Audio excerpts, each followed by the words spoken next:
Semira Adamou produit, enfin, pas elle, mais son meurtre, sa mise à mort, provoque cet émoi et cette mise en visibilité d'un phénomène qui apparaît nouveau et donc qui apparaît choquant pour une opinion publique. On pourrait dire qu'aujourd'hui, tu as raison de le préciser, des Semira Adamou ou de ses semblables, il y en a eu des dizaines malheureusement dans la politique migratoire belge, mais à l'échelle européenne, c'est plusieurs milliers. On sait aujourd'hui que la Méditerranée est un cimetière à mer ouverte. On sait que la Manche et ses alentours, Calais, etc., sont des cimetières à ciel ouvert également. Et donc, effectivement, aujourd'hui,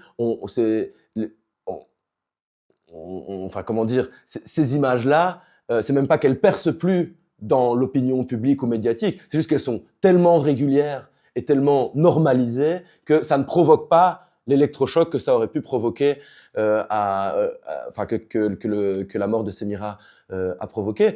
Oh, bon, tu as cité le cas de Maouda, qui avait quand même fait, qui avait lancé quand même, qui avait mis en visibilité aussi le phénomène des transmigrants, de l'immigration infantile, etc.